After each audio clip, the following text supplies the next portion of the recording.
Here today, the Soyuz booster was fueled for launch by engineers in Байконур, a process that was completed a few hours ago.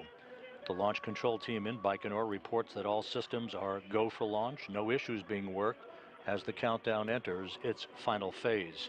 The crew boarded the Soyuz about an hour and 45 minutes ago, strapped into their seats in the descent module of the Soyuz spacecraft, conducted leak checks of their Sokol launch and entry suits, and everything is in great shape as the countdown is now at 57 minutes and 40 seconds and counting for the launch of this next trio of residents to the International Space Station.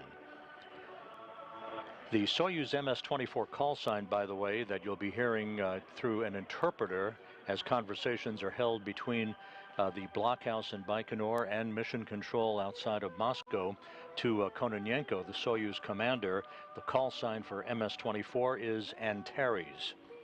Here in mission control in Houston, the team is watching over the Expedition 69 crew and station systems on the International Space Station, preparing to support the arrival of Soyuz MS-24 later today. That station population will increase from 7 to 10 with the addition of NASA astronaut Lorel O'Hara and her Soyuz crewmates Oleg Kononenko and Nikolai Chub. The crew is all set to begin a flight of just over 3 hours in duration to the International Space Station, with docking scheduled at 1:56 p.m. Central Time this afternoon. The Soyuz will be docking to the Rosviet module on the Earth-facing side of the Russian segment of the International Space Station. Once the hatches are opened between the newly arrived Soyuz and the station, the new residents will be greeted by Station Commander Sergei Prokopiev of Roscosmos and his Roscosmos crewmates Dmitry Petelin and Konstantin Borisov, along with NASA astronauts Frank Rubio and Jasmine Mugbeli, European Space Agency astronaut Andy Mogensen, and Japan Aerospace Exploration Agency astronaut Satoshi Furukawa. Mogensen will take over as Expedition 70 commander during a change of command ceremony on September 26th, before Prokopiev, Petelin, and Rubio depart in their Soyuz MS-23 spacecraft the following day, heading for a parachute-assisted landing on the steppe of Kazakhstan. Rubio, Prokopiev, and Petelin are in the home stretch of a mission that will have spanned 371 days, which for Rubio marks the longest single spaceflight by an American astronaut. This past Monday, Rubio broke the former record for the longest single spaceflight by an American, 355 days, previously held by Mark Vande Hei. Lorel O'Hara today becomes the first American to launch on a Soyuz spacecraft since Rubio did so in September of 2022. O'Hara's flight on Soyuz mirrors that of Roscosmos cosmonaut Konstantin Borisov, who launched to the station as part of the SpaceX Dragon Crew 7 crew on August 26th, providing a reciprocal crew exchange capability to maintain safe and continuous space station operations.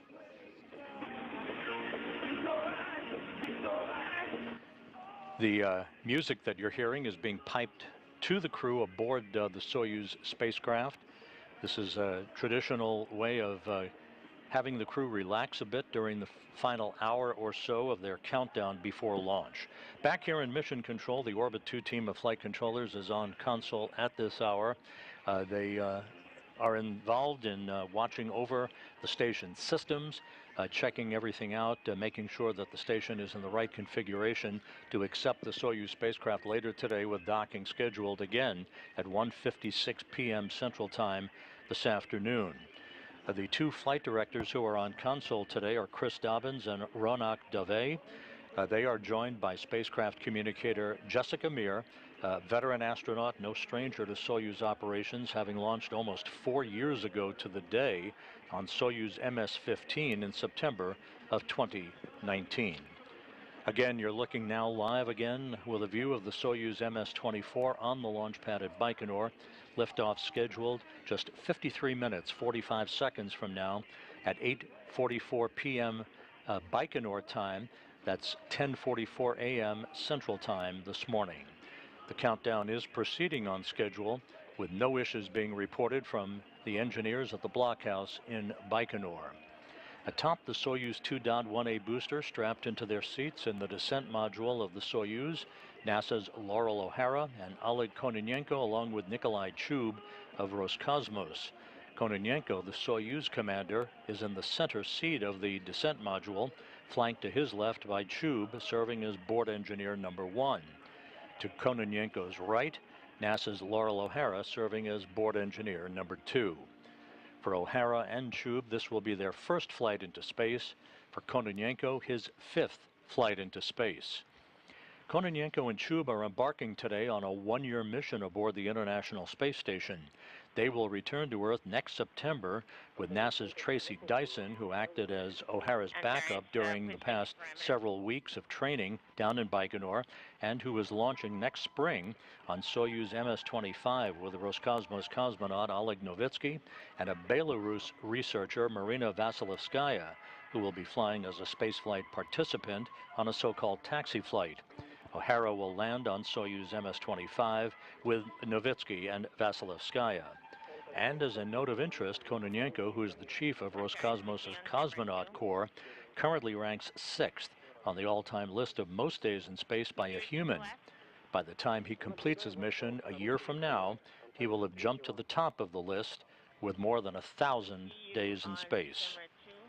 Number 1 and 2. Right now, the countdown is inside the 52-minute mark, 51 minutes, 50 seconds and counting, for the launch of the Soyuz MS-24 crew to the International Space Station. With everything proceeding in good shape toward launch, let's take a few moments to learn more about Lorel O'Hara and her road to becoming an astronaut.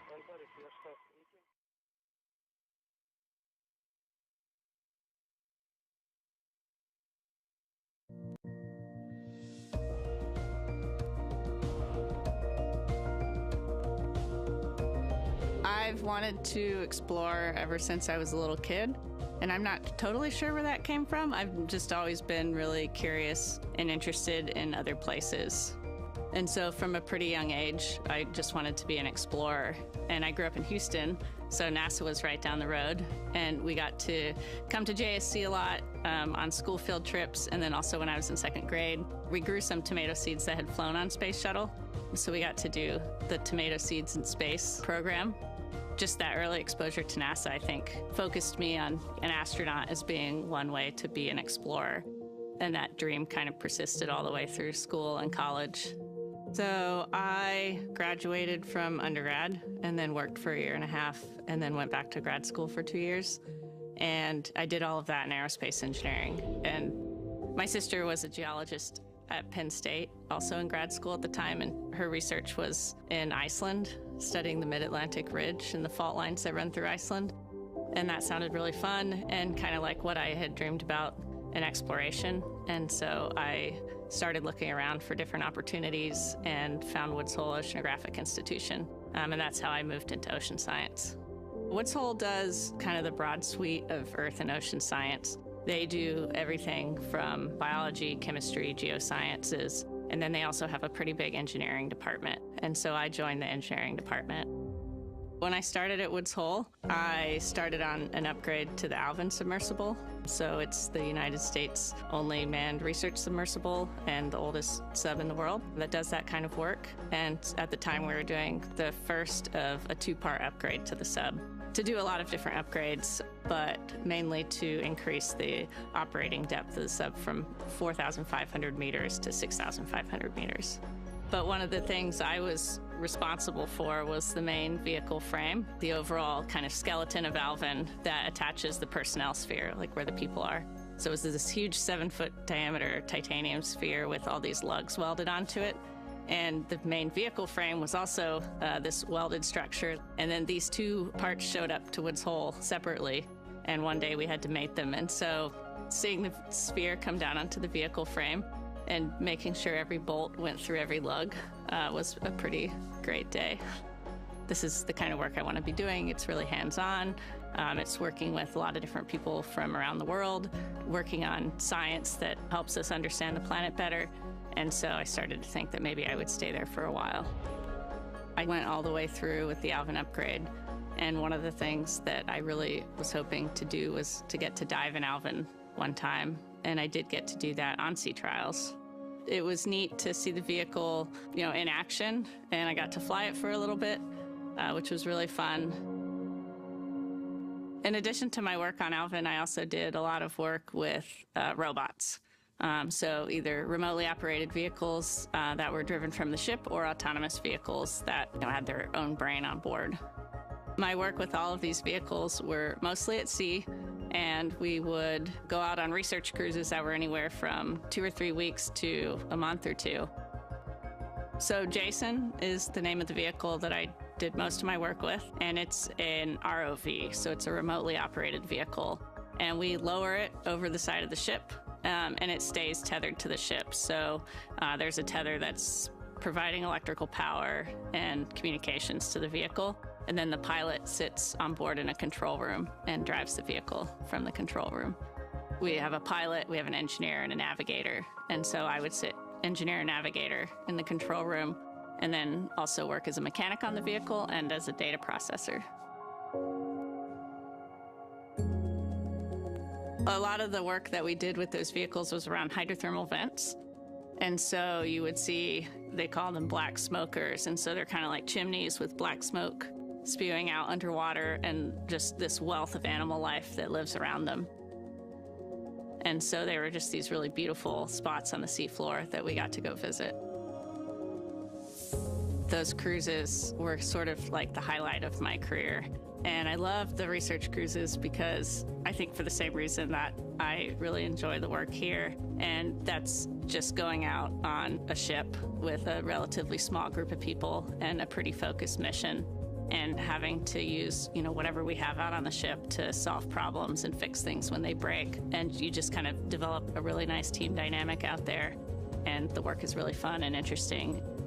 Most of what we were doing was science aimed at understanding the oceans better. And so the overall mission was really great. And similarly at NASA, our mission is to explore, both to inspire people on Earth to develop new technology and to take humans further and further in the solar system. And so working on things like that that have a worldwide impact and that are ultimately for the greater good, I think is really sort of the overarching thing that draws me to exploration. I'm Lorel O'Hara, and I'm a NASA astronaut.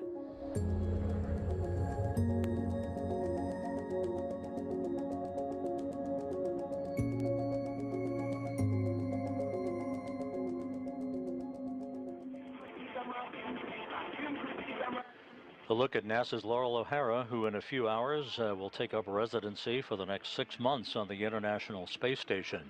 If you're just joining us, you're looking live at Site 31 at the Байконур Cosmodrome in the Central Asian Desert in Kazakhstan, where we are 45 minutes, 14 seconds away from the launch of O'Hara, Oleg Kononenko, and Nikolai Chub to the International Space Station.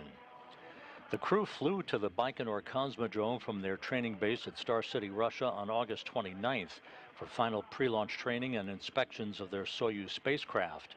While that was ongoing, the MS-24 spacecraft was encapsulated into the upper stage of the Soyuz booster in the integration building late last week. After the 3 stages of the Soyuz booster were mated together, the Soyuz rocket began its trek to the launch pad shortly after sunrise on Tuesday, hauled to the pad horizontally on a rail car in a process that took about 30 minutes to complete. Once at the pad, the Soyuz was raised hydraulically to its vertical position for final pre-launch preparations as engineers hooked up electrical and fuel lines to complete the vehicle's testing. And we continue to watch the countdown clocks tick backward for the launch of this next crew to the International Space Station, approaching the T-minus 44-minute mark. Out on launch pad 6 at Site 31 at the Байконур Cosmodrome, that you can see there in your view, the Soyuz booster poised for launch, fully fueled with kerosene and liquid oxygen as the propellant. The Soyuz 2.1A is the ticket to ride for crews that launch to the International Space Station from the Байконур Cosmodrome. Let's take a moment to take a closer look at this Soyuz booster. The Soyuz rocket stands 162 feet tall, weighs about 640,000 pounds, and consists of the Soyuz spacecraft inside a protective shroud at the top and the 3-stage Soyuz 2.1A booster below. The first stage has 4 liquid engines strapped to the side of the core vehicle. Each will burn for 1 minute and 58 seconds before they drop away. The core engine of the first stage also serves as the second stage and continues to burn until 4 minutes and 57 seconds into the flight. The third stage has a single engine that will ignite before the separation of the second stage, helping to push it away safely. It will burn until the 8 minutes and 46 seconds mark of the flight, and at that point the Soyuz spacecraft will separate from the third stage, having arrived at its preliminary orbit. And again, back live with the view of the launch pad at the Байконур Cosmodrome, the gantry arms that are enveloping the Soyuz booster.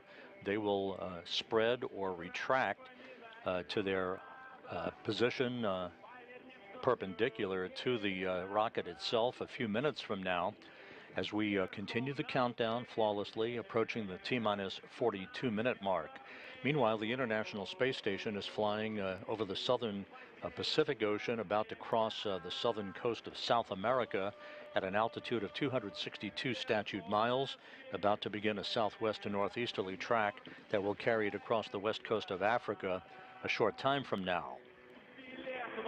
No problems being reported as the countdown proceeds smoothly from those engineers at the blockhouse in Байконур. Atop that booster, strapped into their seats in the descent module of the Soyuz, which is the center section of the three-section Soyuz capsule, are NASA's Lorel O'Hara, and from Roscosmos, Oleg Kononenko and Nikolai Chub.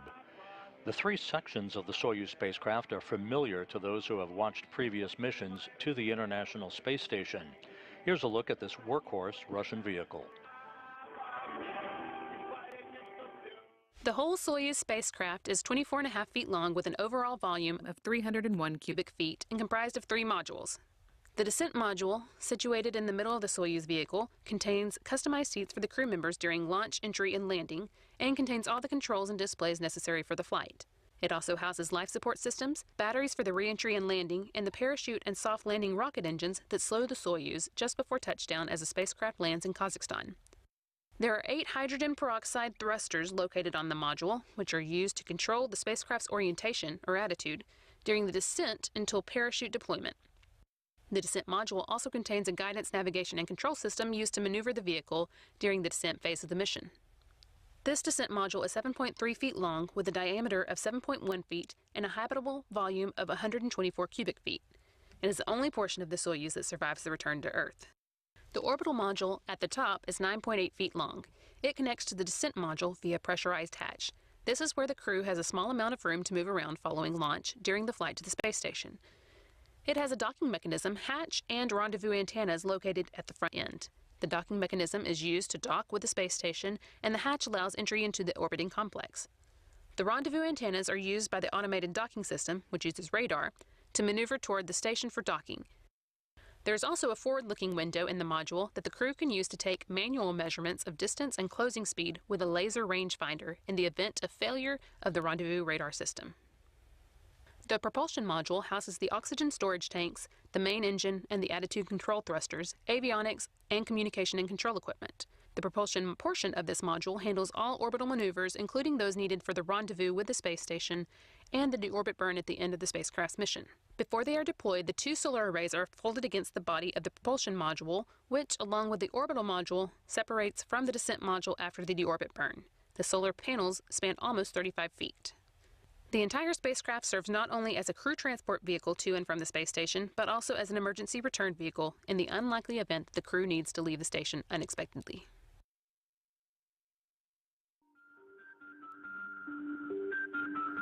And you'll be seeing and hearing a lot more about the Soyuz spacecraft on September 27th, when we are here all night in the deep overnight to provide coverage of the departure of Frank Rubio, Sergei Prokopyev, and Dmitry Petelin from the International Space Station to wrap up their 371-day mission. We're also just a few minutes away from receiving from Байконур a video B-roll feed of all of the crew's activities that led up to their boarding the Soyuz spacecraft a couple of hours ago. We'll be bringing that to you as soon as that feed comes in from Байконур just a couple of minutes or so from now. The ride to orbit for O'Hara, Kononenko, and Chub will take about 8 minutes and 45 seconds. That's the point at which we'll have third stage shutdown of the Soyuz booster and spacecraft separation, placing the Soyuz in its initial orbital plane. The solar arrays and navigational antennas will deploy right after spacecraft separation, and the chase will be on for the Soyuz to catch up to the International Space Station. Because the orbital mechanics in this launch date were specifically selected for a two-orbit, 3-hour-plus rendezvous for O'Hara, Kononenko, and Chub, they will begin the automated process for rendezvous maneuvers to raise the altitude of the Soyuz to match that of the International Space Station, and to begin closing the gap between the Soyuz and the station as rapidly as possible. The first rendezvous burn, called a DV-1 burn, or Delta Velocity 1 burn, of about 4.74 meters per second, is scheduled some 39 minutes after launch, about 10 minutes before what is called automated rendezvous operations begin. The Soyuz will rapidly begin to close the gap between itself and the International Space Station, and later this afternoon will arrive in the vicinity of the space station itself, conducting a fly around of the station to precisely align itself with the Rosviet module on the Earth-facing side of the Russian segment of the complex.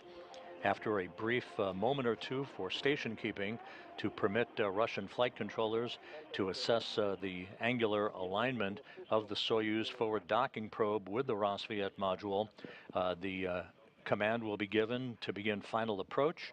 That will be a very slow glacial approach of about 1/10 of a meter per second in its final phase, allowing the Soyuz to dock with the station's Rosviet module at 1:56 p.m. Central Time, 2:56 p.m. Eastern Time. Once the docking is completed and the period of relative motion between the two vehicles at the docking interface has dampened out, the forward docking probe will retract and basically pull the two vehicles flush against one another, the Soyuz and the station, permitting hooks to close to form a hard mate between the Soyuz and the station. Leak checks will be performed on both sides of the docking interface before the hatches are opened later this afternoon, and O'Hara, Kononenko, and Chub will float into the International Space Station to begin their stay on board the complex.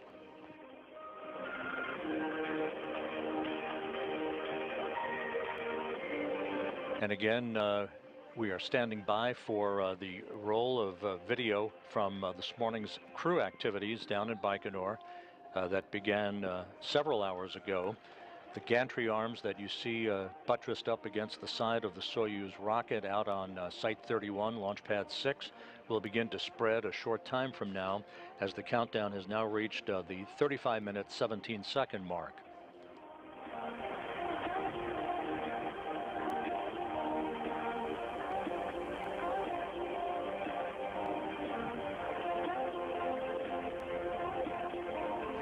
It's a beautiful night down in Байконур, about 68 degrees Fahrenheit, clear skies. You couldn't ask for more, as O'Hara, Kononenko, and Chub, in a spacecraft that carries the call sign of Antares, the MS-24 spacecraft, begins its trip a short time from now, within the next 35 minutes, to the International Space Station.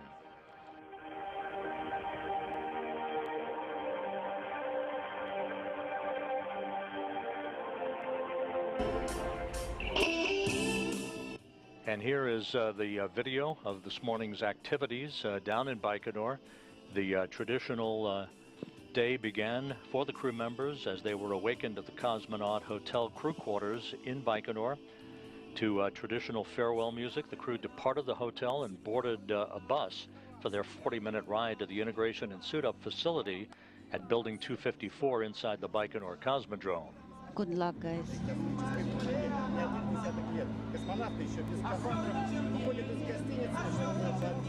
Cosmonauts are still not seated in their spacesuits. Behind the three prime crew members, the backup crew, NASA's Tracy Dyson and Roscosmos's Alexei Ovchinin. Good luck.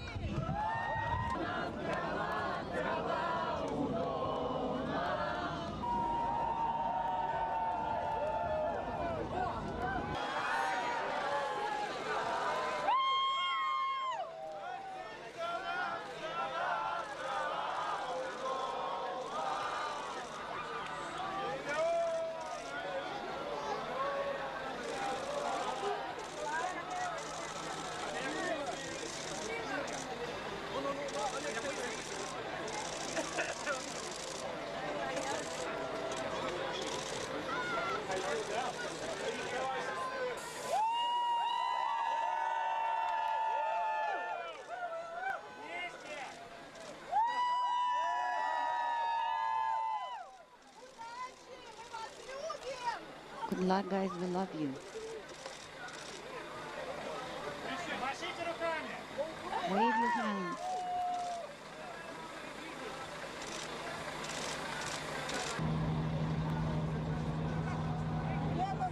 Again, you're looking at video that was recorded several hours ago, now being fed to us from Байконур, as the three crew members, O'Hara, Kononenko, and Chub, boarded their bus for their 40-minute ride out Good luck. to Building 254, the integration building and suit-up facility inside the Байконур Cosmodrome.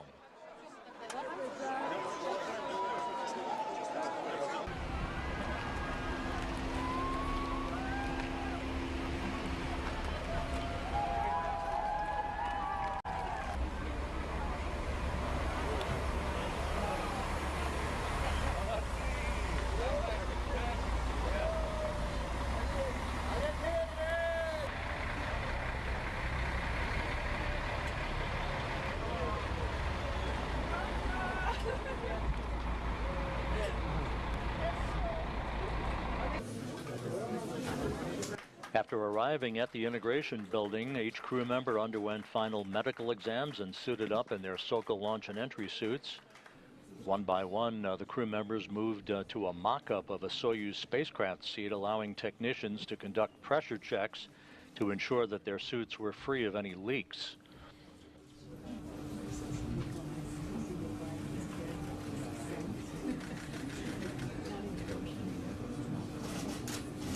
All of these procedures were rehearsed several days ago during a series of so-called Soyuz fit checks that the crew underwent during their final pre-launch training activities at the Байконур Cosmodrome. But today, it was the real McCoy as the three crew members suited up for launch that is now just 30 minutes and 45 seconds away.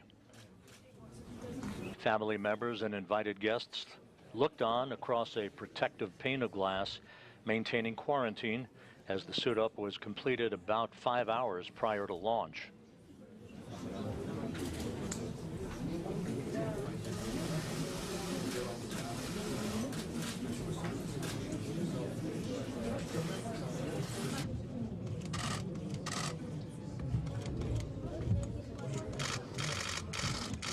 And one by one, the crew exchanged final remarks with their family members, and lastly with senior NASA and Roscosmos managers who provided a final status on vehicle preparations, all the while expressing good luck to the crew before they departed for the launch pad.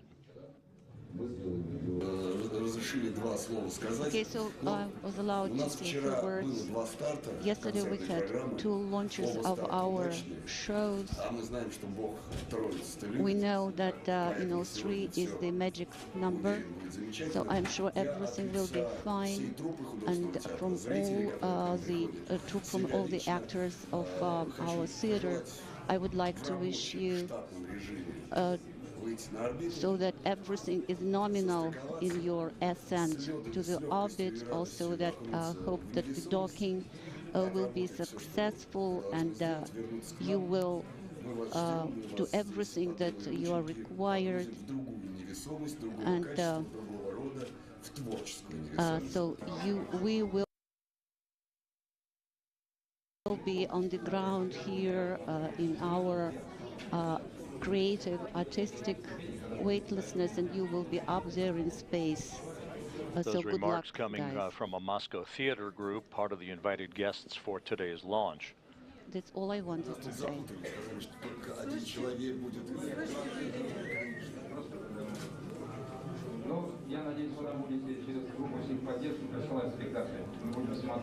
I hope that you will be able also to see our performance, our play, and I hope everything will be well. Thank you so much.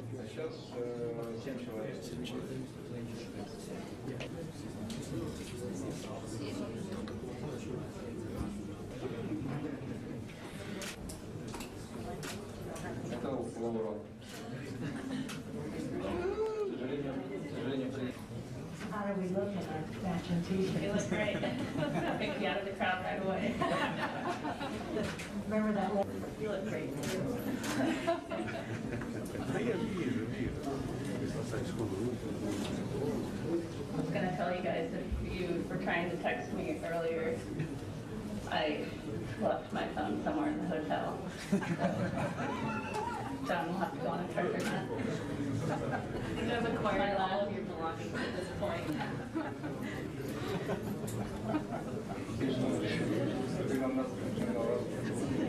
This is the O'Hara family, accompanied by astronaut Mark Vande Hei, family escort for this trip.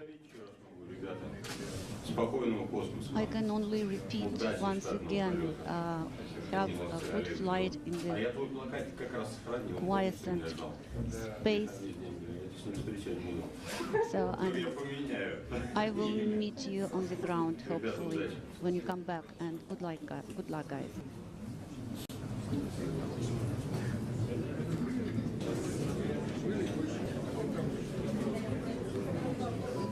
Kononenko and Chub embarking today on a one-year mission to the International Space Station for Lorel O'Hara's 6 months on the complex.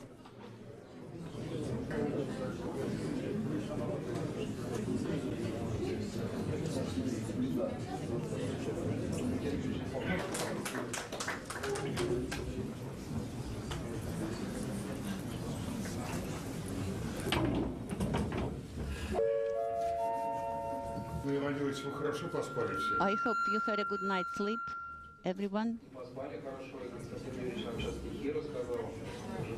Yes, we had a good night's sleep.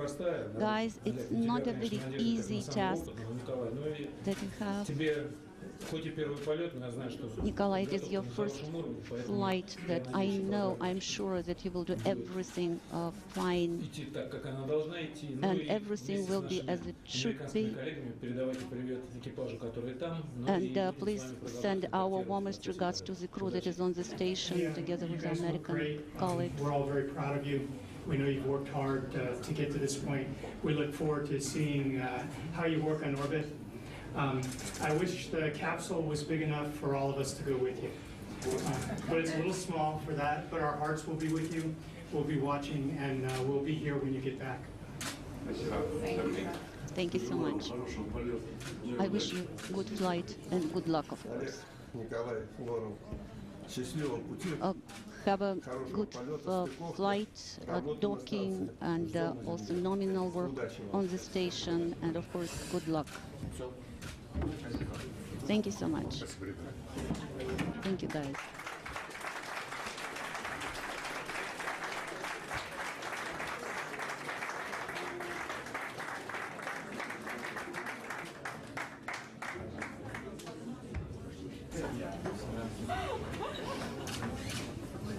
And a final opportunity for the crew to say goodbye to their loved ones before heading out of the integration building toward the launch pad.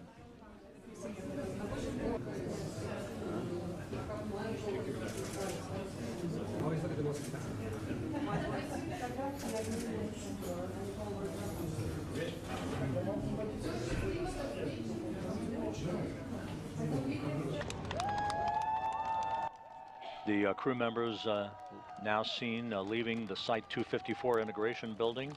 This enabled Kononenko, the Soyuz commander, to report that he and his crewmates were ready to proceed to the launch pad.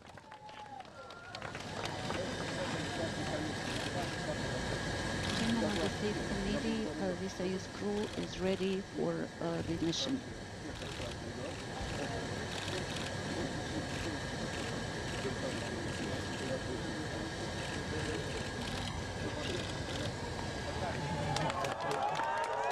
Goodbye, everyone.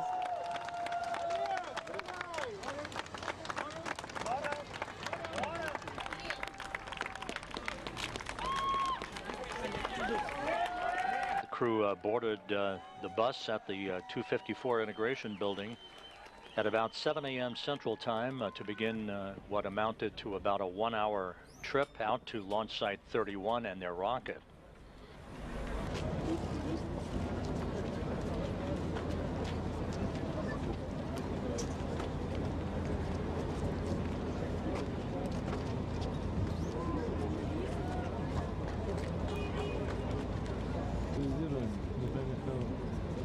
Да.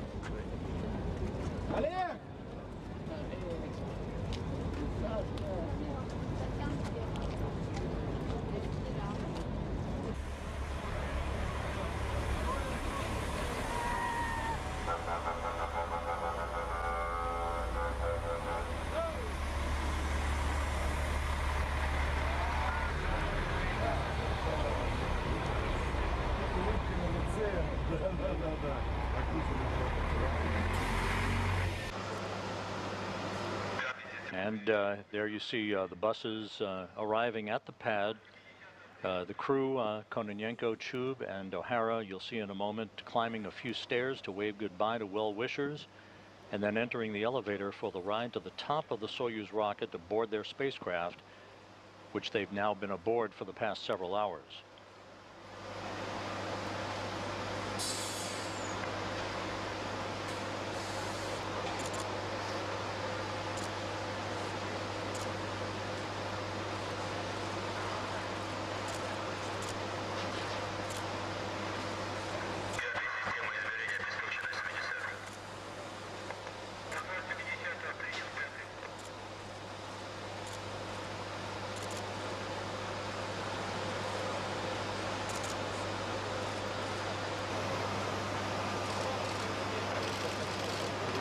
Accompanied by their respective senior managers, Kononenko, along with Yuri Borisov, the head of Roscosmos, Chub, and there you see Ken Bowersox of NASA and Joel Montalbano, the ISS program manager. Bowersox, the associate administrator for human spaceflight for NASA, accompanying Laurel O'Hara to the stairs.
And you see the venting of liquid oxygen from the Soyuz 2.1A booster.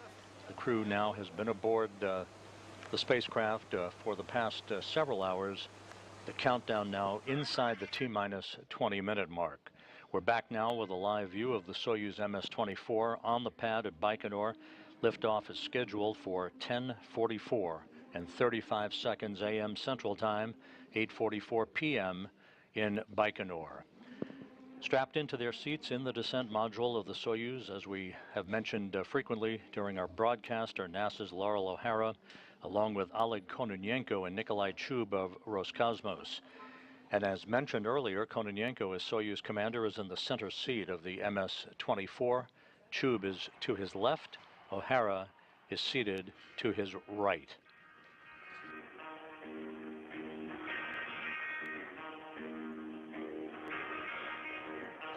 At the time of launch, the International Space Station will be flying over southwestern Kazakhstan at an altitude of about 262 statute miles.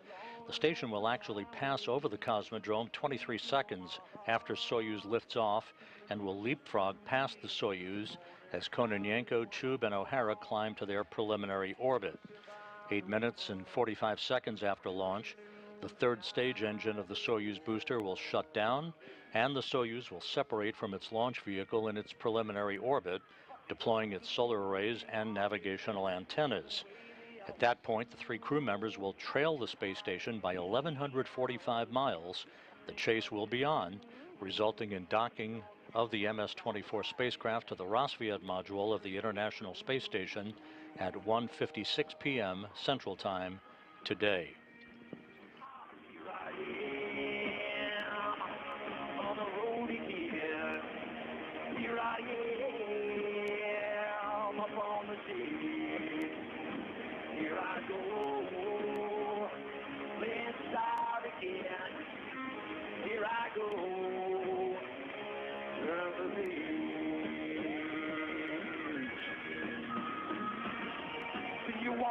Into this restaurant, all strung out with the road, and it feels As you can see, the gantry arms around the Soyuz spacecraft and the booster have spread. The vehicle is now on autonomous power. At the launch site in the Central Asian desert, NASA officials are on hand to watch the beginning of the journey for Lorel O'Hara, Oleg Kononenko, and Nikolai Chub. Leading the NASA delegation today is NASA's Associate Administrator for Human Spaceflight, Ken Bowersox, ISS Program Manager Joel Montalbano, Johnson Space Center Deputy Director Steve Kerner, Norm Knight, Johnson's Director of Flight Operations, and the Chief Astronaut for NASA, Joe Acaba. And with them is NASA Public Affairs Officer Leah Cheshire, who filed this report a short time ago. Hi, Rob. We're here at the launch viewing site at the Байконур Cosmodrome in the Kazakh desert. We are surrounded by miles of sandy soil and brush, with our focus on Soyuz MS-24 perched on pad 31, just about 2 miles away from us. Now, this evening, we're in the low 60-degree Fahrenheit range. That continues to drop, but we're looking up to clear skies for our crew tonight. Now, in contrast, the NASA delegation on the Roscosmos charter received a very windy welcome when we arrived in Baikonur on Monday, and we saw a very chilly but by-the-book rocket rollout on Tuesday at 7:30 a.m. local time. And since we've been here, we've also seen many of the residents who call this desert home, including camels, cows, and horses. The crew's rigorous training has led to this moment, and they are ready inside the capsule, with this being the first space flight for Lorel O'Hara and Nikolai Chub, and the 5th for Oleg Kononenko.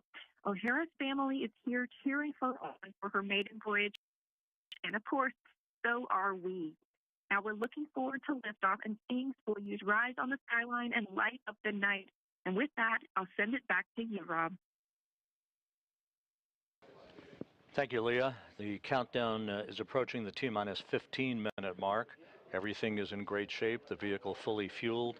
It is on autonomous power at this hour. You're going to be hearing a number of rapid-fire activities over the course of the next few minutes. The 1 minute to command key to start is scheduled at the T-minus 8-minute mark.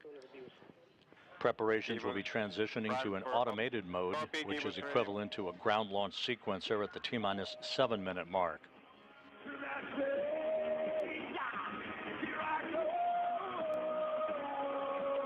Again, you're hearing music piped up to the crew aboard the Soyuz spacecraft.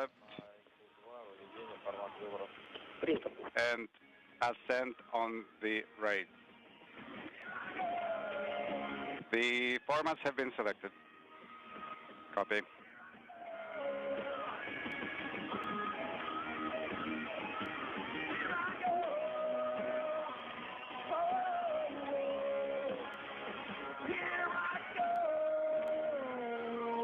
It's a little bit difficult to perceive, but buttressed up against the side of the Soyuz 2.1A rocket are two umbilical towers that have provided all of the consumables for the spacecraft throughout the course of the countdown preparations. The first of those two umbilicals will retract at about the T-minus 31-second mark. The second of the two umbilicals you'll see when we get there will retract at about the T-minus 12-second mark or so. That will initiate the engine sequence start. The engines will come up to full thrust, and then there'll be full ignition of the spacecraft's first stage engines, and the hold down posts will be retracted, and the Soyuz rocket will be on its way. Again, it's about an 8-minute 45-second ride to orbit for third stage shutdown and spacecraft separation. The solar arrays and navigational antennas will deploy. The Soyuz will be about 1,145 miles behind the International Space Station and will begin the automated rendezvous sequence just a few minutes after reaching its preliminary orbit, with a delta velocity burn just 39 minutes after launch. That will raise the orbit of the Soyuz and fine-tune its path to the station, initiating those automated rendezvous operations. Because this is a fast-track two-orbit rendezvous for the Soyuz, There won't be as many rendezvous burns required because the Soyuz will be moving into the exact plane of the station's orbit, the corridor. You can liken it to a car moving on from an exit ramp to a freeway and getting into the right lane to provide the shortest distance between itself and its destination.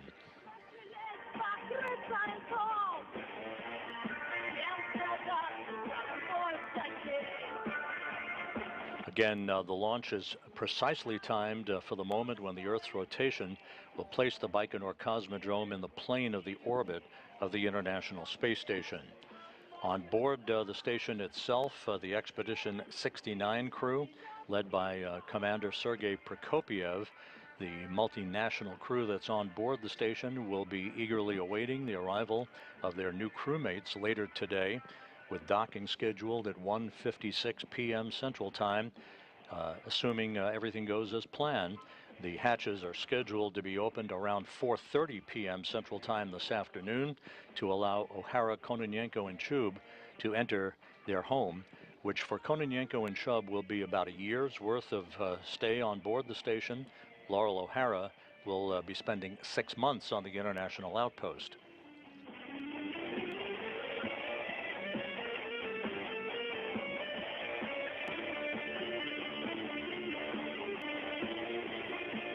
Here in Mission Control in Houston, Flight Director Chris Dobbins polled his team of flight controllers a short time ago.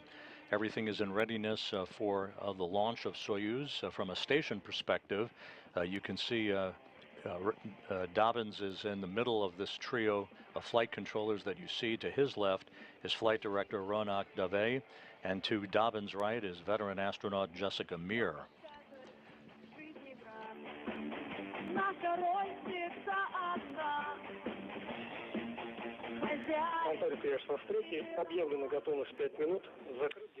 Antares, this is 5-3. Launch minus 5 minutes. Close helmet visors. Copy, closing helmet visors. The interpreter talking to Soyuz Commander Oleg Kononenko in the descent module of the Soyuz MS-24 spacecraft, as we are now inside 10 minutes until launch.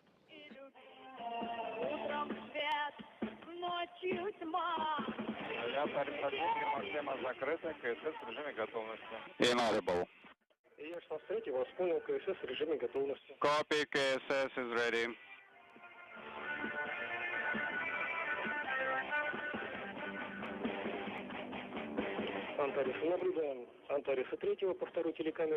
We see Antares 3 on camera 2. Copy.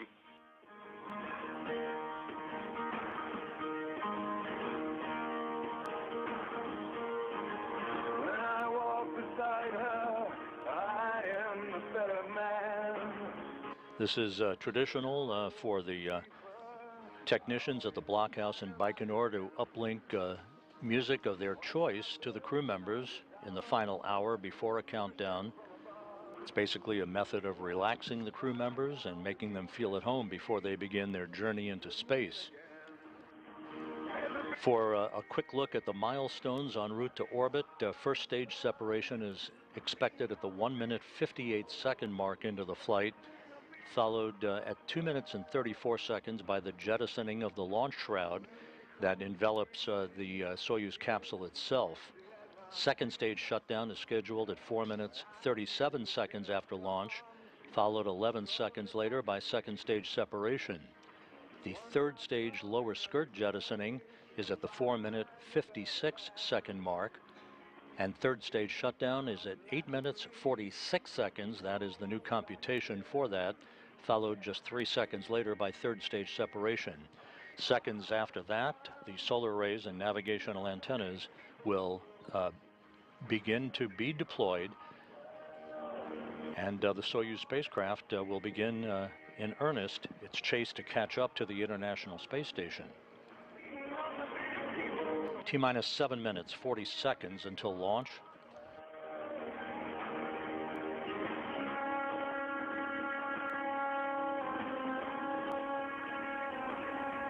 We're about to have an engineer at the blockhouse in Baikonur turn a key that transitions the countdown to an automatic mode, basically a ground launch sequencer for the remainder of the countdown. Minutes, the algorithms are on board. We'll be broadcasting all the launch sequences to the MCC.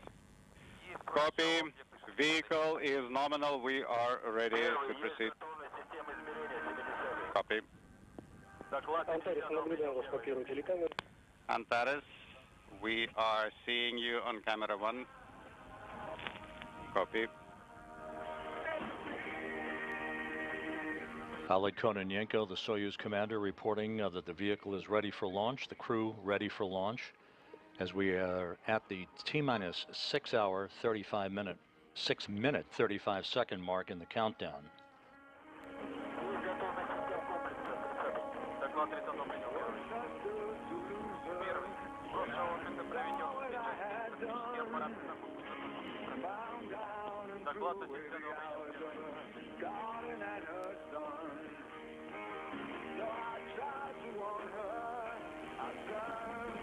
Again, at the time of launch, the International Space Station will be over southwestern Kazakhstan at an altitude of 262 statute miles and will pass directly over the cosmodrome and the launch site 23 seconds after liftoff.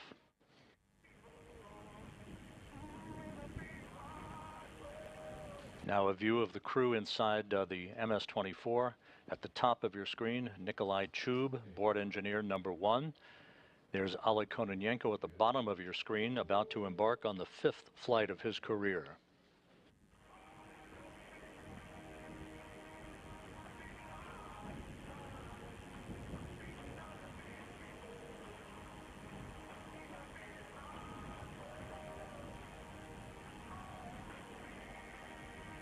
The countdown has gone by the book. The vehicle was fueled several hours ago. The crew boarded the vehicle at the T-minus 2 hour 45 minute mark, and now is poised to lift off just 5 minutes from now.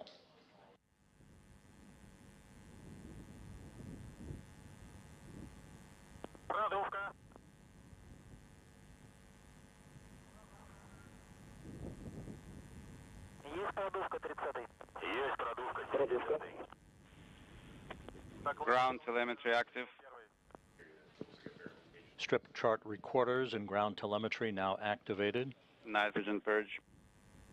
The fuel lines and other elements of the rocket engines now being purged with nitrogen to fireproof them by removing vapors of fuel and oxidizer.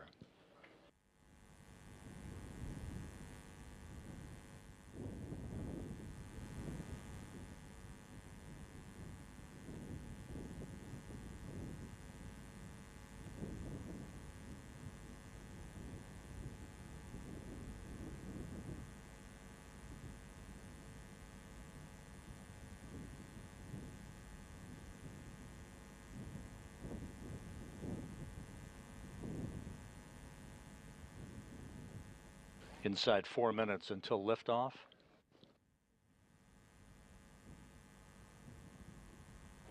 We're about a minute or so away from the pressurization of the fuel and oxidizer tanks to optimize fuel flow and provide additional structural rigidity to the launch vehicle out on Pad 6, Site 31 at the Байконур Cosmodrome.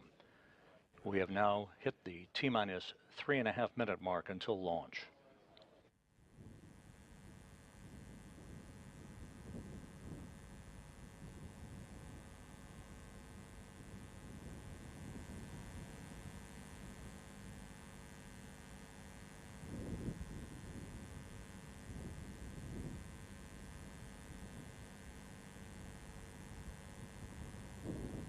T-minus 3 minutes and counting.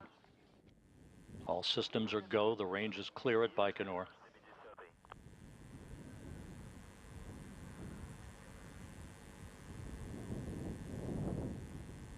The key to drainage has been conducted. This key to drainage enables the valves through which evaporated oxygen escapes from the fuel tanks into the atmosphere are closed, beginning basically a drain back of fuel back into the tanks, and the valves providing liquid oxygen to replenish any lost by a boil off in the final minutes of the countdown.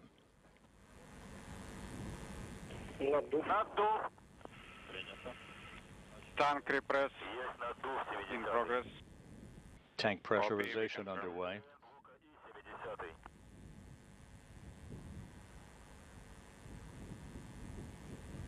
Есть надув общий, 30-й. Есть надув общий, 70-й. Есть сброс шагов системы измерения, 70-й. Доклады руководителя... T-minus 2 minutes and counting.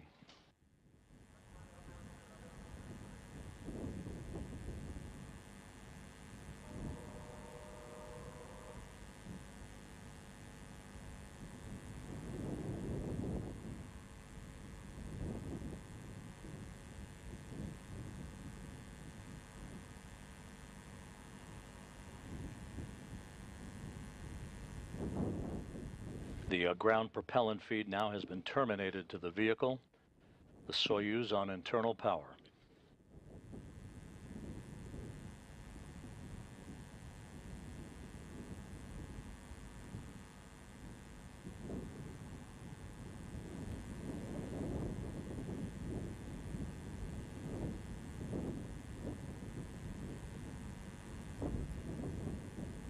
Coming up on T-minus 1 minute. The first umbilical tower again will retract at the T-minus 35 second mark. Minute.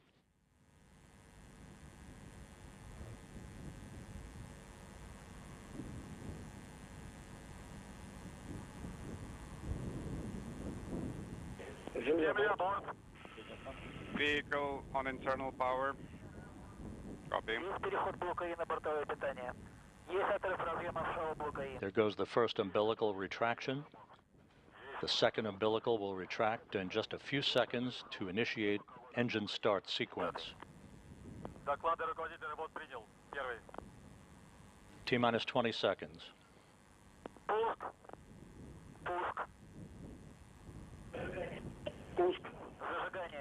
Зажигание. We have engine sequence start. We have engine ignition. Second tower separation. 3, 2, 1. Pumps at flight speed. And liftoff. O'Hara, Kononenko, and Chub begin a short duration journey for a long duration mission on the International Space Station.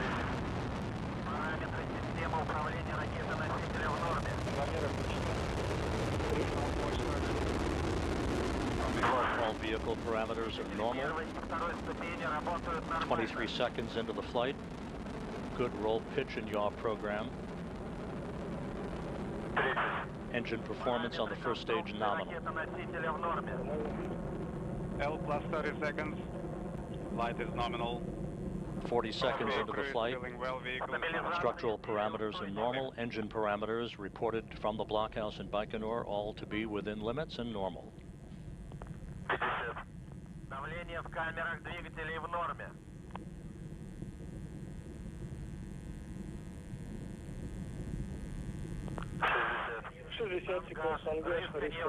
L, 1 minute 5 seconds into the flight. Roll pitch yaw nominal. All the vehicle parameters are normal. Good reports coming in from the blockhouse in Байконур. The vehicle arcing out to the northeast from the Байконур cosmodrome. 80. Параметры системы управления ракеты-носителя в норме. 90 seconds into the flight. 90. Двигатели первой и второй ступени работают нормально. L plus 90 seconds. Good engine performance being reported. 184608. C off nominal pressure in case of 1500. Copy. Coming up on first stage shutdown. And we have first stage separation. Shows jettison confirmed. Launch tower jettison reported. Everything in good shape. First stage separation 2 minutes, confirmed. 12 seconds into the flight. KSO is back to nominal 980. Copy. The vehicle now operating on its second stage engines. All parameters are normal. Good structural performance by the vehicle.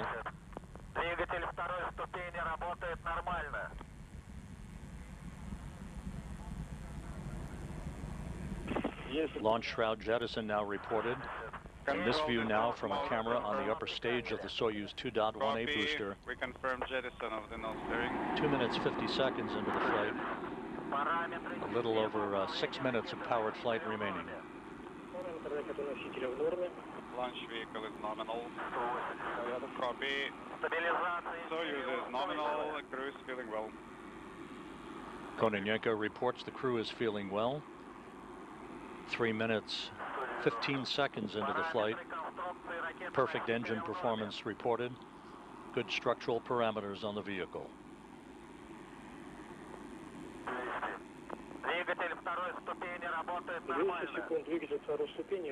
L plus 200 seconds. Second stage engine operating nominally. Second stage engine is functioning by the book.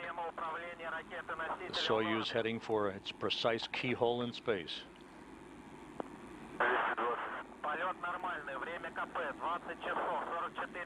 Flight is normal.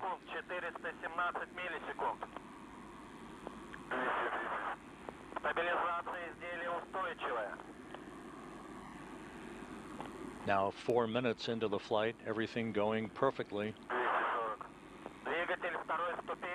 O'Hara, Kononenko, and Chub heading for their preliminary orbit and the chase to track down and dock to the International Space Station. L plus 250 seconds. 4 minutes 20 seconds into the flight. Nominal. Roll pitch all normal. Engine performance is normal as well.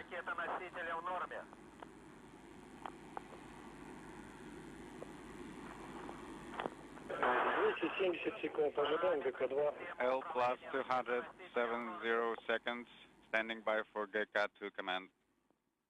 Copy. Coming up on second stage shutdown.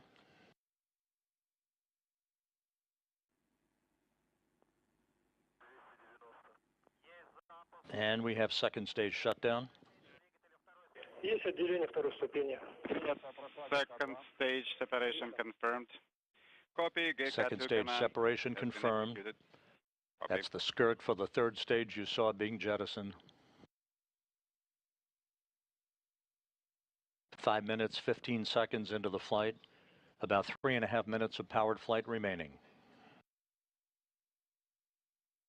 The Soyuz now being propelled on the L plus 3 power of its third stage engine. Launch vehicle is nominal. Copy. Soyuz is nominal. Crew is feeling well. Copy. Kononenko continuing to report that the crew is feeling well. Everything normal on board. 5 minutes, 45 seconds into the flight. Good third stage performance.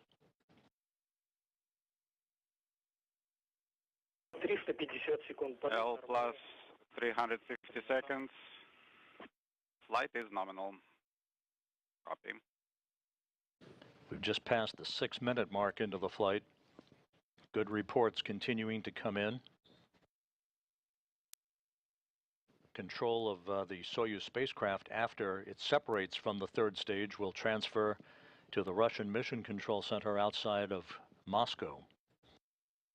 6 minutes, 25 seconds into the flight. Stage 3 engine operating nominally. Copy.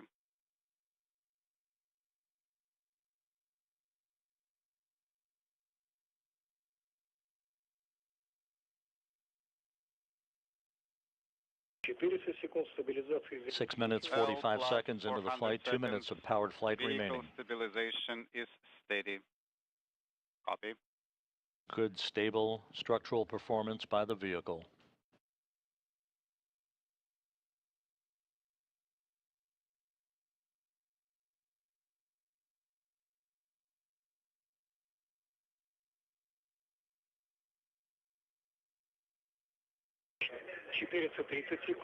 L plus 430 seconds. Stage 3 engine operating nominally. 7 minutes, Copy. 20 seconds into the flight. Nothing but good reports coming in. We're about a minute and a half away from third stage shutdown and spacecraft separation.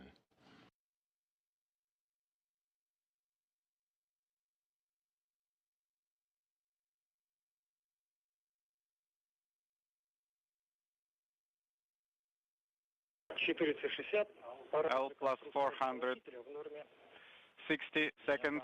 Launch vehicle structural parameters are nominal. 7 minutes, 55 seconds into the flight. Everything is going perfectly so far. Less than a minute to go before third stage shutdown and spacecraft separation.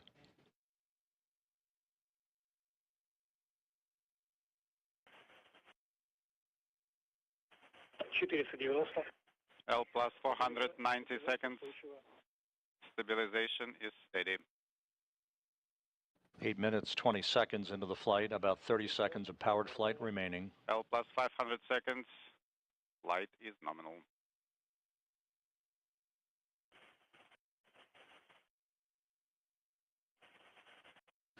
Right after third stage shutdown and spacecraft separation, we'll be standing by for the deployment of the solar arrays and navigational antennas on the Soyuz. L plus 520 seconds. Standing by now for third stage shutdown. Standing by for GK 3. 530 and we have third stage shutdown and third stage separation. Changing cutoff confirmed. Separation confirmed. Antares, we're handing you over to MCC Moscow.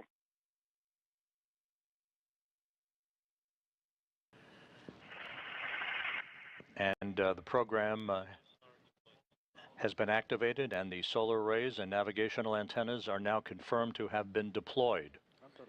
A perfect ride to orbit for Lorel O'Hara, Oleg Kononenko, and Nikolai Chub. Antares, Moscow. The Soyuz being inserted into a perfect preliminary orbit as it begins its chase to catch up to and dock to the International Space Station later this afternoon. At the time of third stage shutdown, the Soyuz trailed the station by about 1,145 statute miles. Ascent, execute per page 35. Copy. RTU closed, SP1 and 2 are open, checking ST. Copy. Start AKG compartment check algorithm. Copy. Ready to start.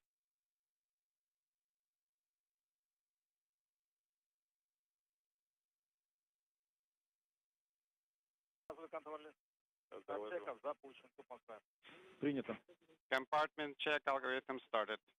Copy. Copy per page 36.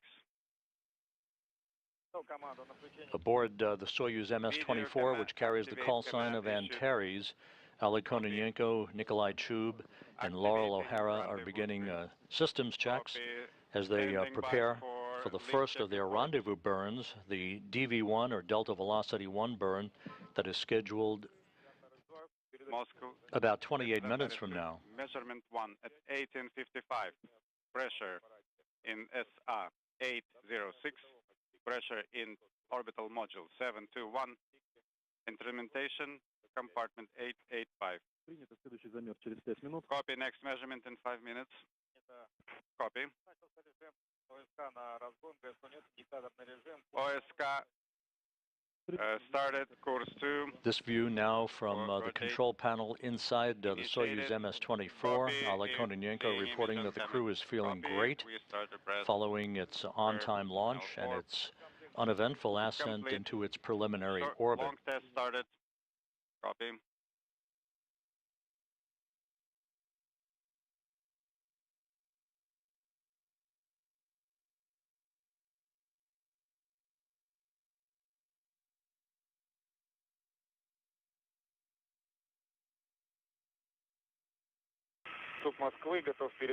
Moscow, I am ready to report per page 37 for screen 03, parameters 240, 17, 17.1, 18, 16.8, 19, 267, 20, 1.4, 21, 1.4, 22, 331, 23, 336, 24, 17.8, 25, 17.5, 26, 271.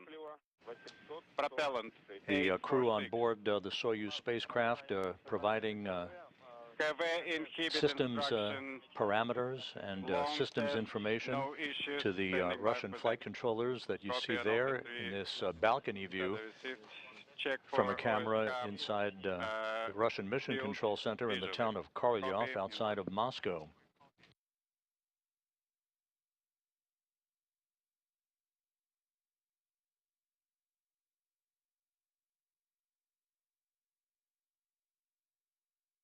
Over the course of the next hour or so, the crew will be testing its core's automated rendezvous system. That's the system that will automatically guide the Soyuz through all of the docking parameters and providing the range between itself and the International Space Station and the rate of closure. Everything is going well. All systems have deployed per the book. No reports on any deviations, so things are going well, and I wish you all the best. Thank you, Vladimir Alexeyevich.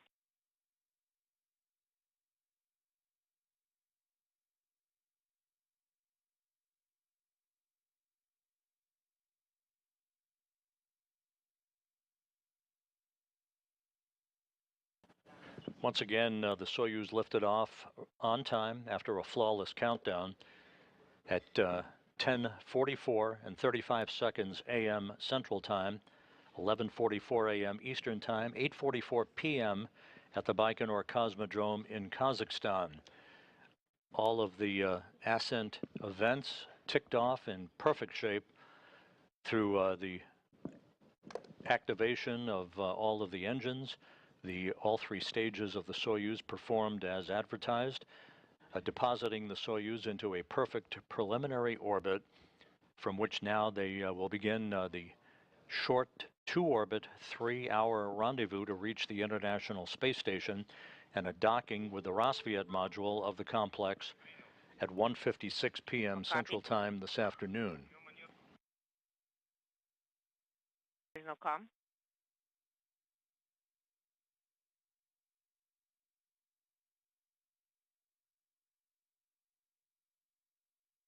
MCC Moscow ISS, Antares 2. Go ahead.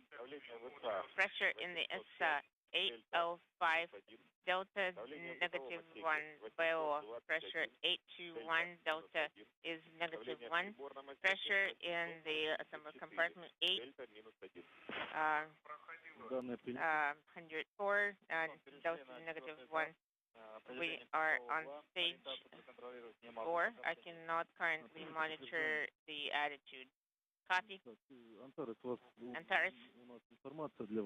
We have some information for you. The propellant parameter is not, it says 216 and it's not accurate. We have 816. We confirm it is not quite accurate. Okay, copy.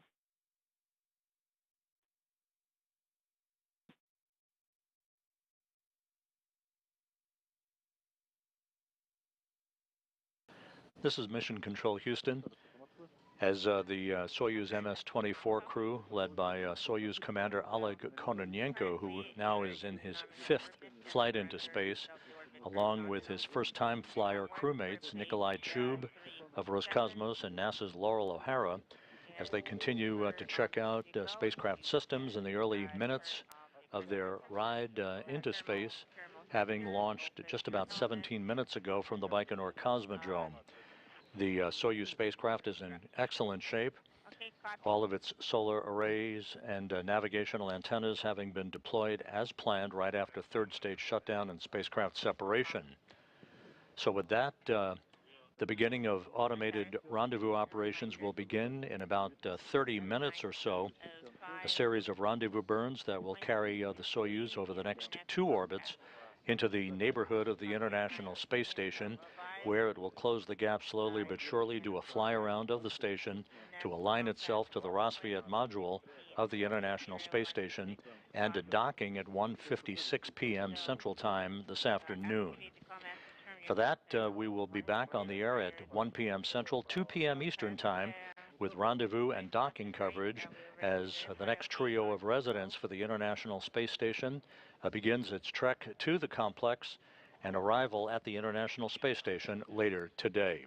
So we'll be back with you in just a few hours for rendezvous and docking. In the meantime, we'll wrap it up for now. This is Mission Control Houston.